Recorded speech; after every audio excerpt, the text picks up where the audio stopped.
इंदौर शहर के एमआईजी थाना क्षेत्र में बीते दिनों स्टॉल लगाने को लेकर दो पक्षों के बीच विवाद अब गहराता जा रहा है।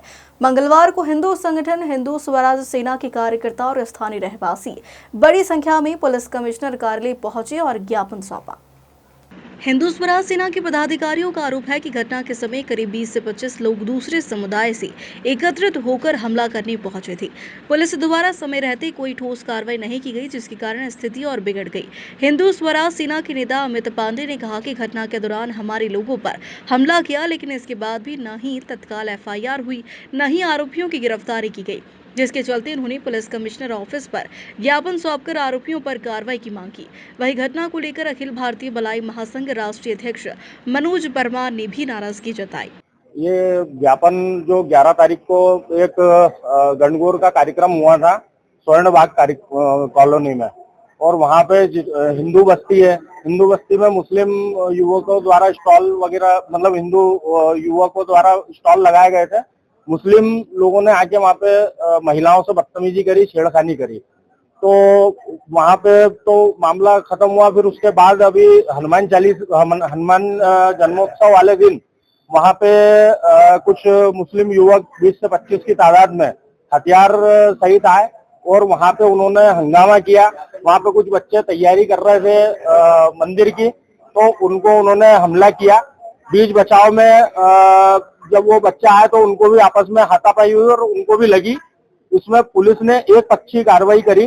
वो जो एमआईजी थाने के सीबी सिंह है, उन्होंने पूरी एक पक्षी कार्रवाई करी और मुस्लिम युवकों को मामूली धाराओं में केस दर्ज करा, जबकि हिंदू बच्चे जो पढ़ रहे हैं वहाँ पे और वहाँ पे हमेशा जो मतलब बस्ती के लिए कार्यरत रहते हैं, उनके विरोध में 307 की बड़ी धारा लगा के और उनको जेल पहुंचवा दिया।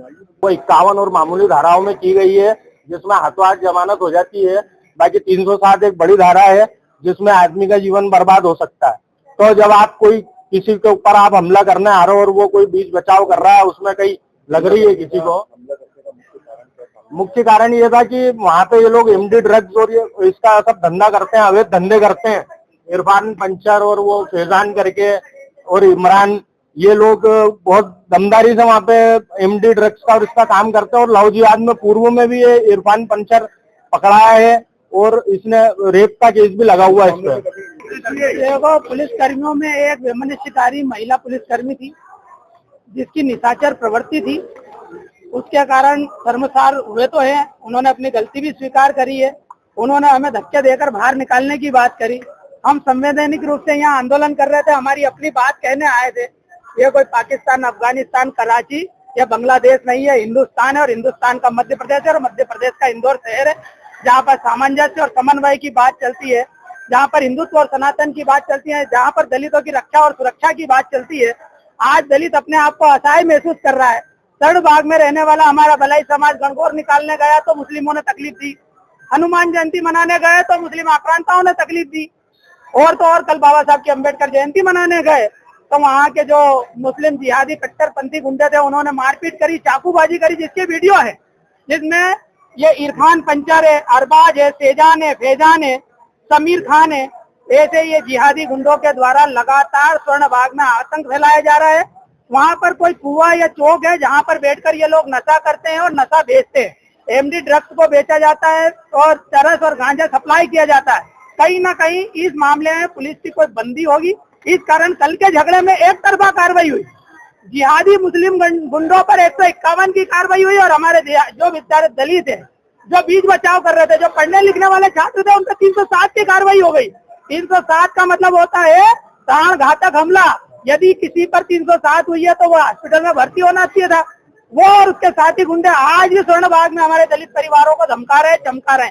ऐसी स्थिति में दलित समाज कहाँ पर जाएगा, किससे रक्षा की गुहार करेगा, ये प्रश्न उठता है। आज उसी बात को लेकर अखिल भारतीय भलाई महासंघ के तत्वाधान में माननीय कमिश्नर महोदय को हम सब ज्ञापन देने आए थे, किंतु एक अधिकारी के कारण आज किस तरह का हमारे को अभी एडिशनल SP अमरेंद्र सिंह जी ने आश्वासन दिया है कि निष्पक्ष रूप से जांच करेंगे, जो निर्दोष है उन्हें FIR से बाहर किया जाएगा। ऐसा आरोप परिवारजनों ने लगाया है और हमने ये आग्रह किया, जो भी दोषी हो आपकी जांच में जो दोषी आए उसे आप घर बैठाइए, उन्हें सस्पेंड करिए, क्योंकि ये एक ऐसा विषय है जो गरीबों के साथ, दलितों के साथ, शोषितों के साथ और मजदूरों के साथ अन्याय अत्याचार हो रहा है। और आप संविधान की शपथ लेकर यहाँ पर बैठे, इसलिए आप भेदभावपूर्ण रवैया हमारे साथ नहीं कर सकते। अपना मनोज परमार, राष्ट्रीय अध्यक्ष अखिल भारतीय भलाई महासंघ। इस पूरे मामले पर additional police commissioner Amit Singh ने बताया कि घटना के बाद दोनों पक्षों की मेडिकल रिपोर्ट के आधार पर क्रॉस एफआईआर दर्ज की गई है। उन्होंने कहा, पुलिस निष्पक्ष जांच कर रही है। जांच के आधार पर जो भी दोषी पाया जाएगा उसके खिलाफ उचित कानूनी कार्रवाई की जाएगी।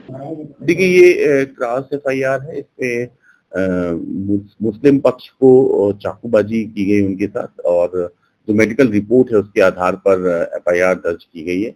दूसरे पक्ष के खिलाफ भी मुकदमा दर्ज किया गया है, और जो भी आज इन्होंने ज्ञापन दिया है, शिकायत की गई, उसके सारे तथ्यों को खंगाला जाएगा। तथ्य में जो भी सच सामने आएगा उसके अनुरूप कार्रवाई की जाएगी। सीसीटीवी भी हम अपनी जांच का हिस्सा बनाएंगे। उन सबको पड़ताल करने के बाद जो भी तथ्य सामने आएगा, जो भी सच्चाई सामने आएगी, उसके अनुरूप वैधानिक कार्रवाई करना सुनिश्चित किया जाएगा। फिलहाल घटनाक्रम को लेकर सीसीटीवी वीडियो भी सामने आए हैं, जिसके आधार पर पुलिस ने कार्रवाई करने की बात कही है।